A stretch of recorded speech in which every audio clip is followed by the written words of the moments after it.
Hey guys, today I'm going to showcase my new Waypoint system. I try to make it as customizable and easy as possible for map makers and people like that might be interested in this. So first thing I'm going to do actually is reload my data pack. So this is like if I just put in the data pack for the first time, it's going to ask me what mode I want. So do I want to let everyone use Waypoints or only people that have access creative? So what I mean by that is if someone goes into creative, they'll have permissions. Even if they go back into survival, they will. But if someone is just like in survival the whole time, then they won't have permission. So I'm gonna make it so that only creative people want permission, get permissions. I'm just gonna click this, and it's gonna set my. It's gonna set this thing. And then we're done there. So now what we need to do is create a waypoint. There are actually two ways to do it. So I'm gonna show you right now. The first way is to put a diamond on top of a respawn anchor. Get a little nice animation. And this is the name of the waypoint. It's just an armor stand, as you can see. And the second way, actually, let's make one right here. Yeah. And as you can see, if you have permissions, you can go trigger, and then you have a bunch of stuff right here. We're gonna go to create.tp, and that's just gonna create one right there where you are. Okay, so now we have two waypoints. So let's test it. So to teleport to waypoint, we're just gonna go /trigger tp set. And then this is the ID of the waypoint. So this is automatically registered to whenever it shows up. So set 1. We're going to go teleport to the first one. And then second, we teleport to the second one. Okay, so how do we know which is which? Let's go /trigger. Let's go to help.tp. So help.tp gives us all of the commands right here. So it's easier to see. Let's go to list.tp. So let's see what that does. Okay, as you can see, we have two waypoints right here. It's waypoint number 1. Let me do this. So waypoint number 1 this is the ID, and this is the name of the waypoint. And this is also their XYZ coordinates, if you can see. So then if you click on this, it'll just automatically take you to Trigger TV set, so it makes it easier. So what if you want to distinguish them from one another? Okay, let's go to /trigger_tools.tp, and we're going to get 4 different tools. So the first tool is just, if you place it on top of a waypoint, it just dies. And then here, hide and show. Hide will just hide the name, and show will just show the name. This is only for like where it is right now. And we have rename waypoint, so if we just place a sign here and then call it waypoint 1, it's going to rename itself immediately. We have waypoint 2, it renames itself immediately. So you can hide these, and if we go back to list, the waypoint names are still there. So I'm just going to unhide them.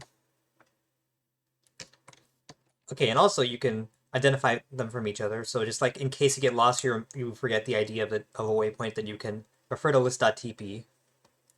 So let's see how we can edit these. So let's look at waypoint 1. So if we... Okay, so let's actually TP to it. So trigger TP set 1. Okay, so when I TP, I'm facing towards the mountains. But let's say if I TP here, I want to face this way instead of this way. So what we're going to do is go to trigger align.tp, set 1, it's the ID again. The entity rotates towards the way I'm looking. And this only works for the 4 cardinal directions, so if I'm facing this way, it'll adjust to 0 degrees. If I'm looking this way, it'll adjust to 270. So yeah, it's just to make it easier. Honestly, 4 cardinal directions is just much more convenient and cleaner, I guess, if that's a word for it. Alright, so since we've aligned the TP this way, let's see if we TP here.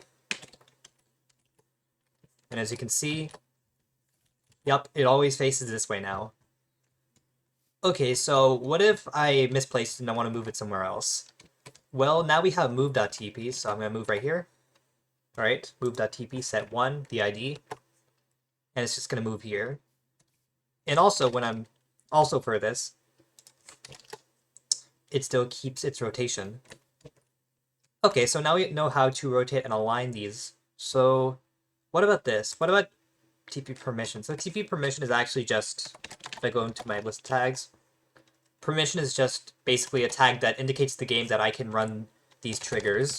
Let's trigger all these things. So yeah, if you don't have TP permission, then you can't do that. And like if someone goes into creative and back, you could just use this command and take away their waypoints and stuff like that. And then we have some other cool stuff. So we actually have JSON formatting. So let's say like this sign, you can't really color it, or you can't really do anything customizable other than just changing the text. So if you go back here, you can click this white text, and then you have a little space here where you can enter like some kind of JSON text. Let me just enter something right here. And yeah, you can do that. But I think the more important part of this is that you can customize it to make it anything you want. Like you can add different colors, stuff like that. It's just really cool.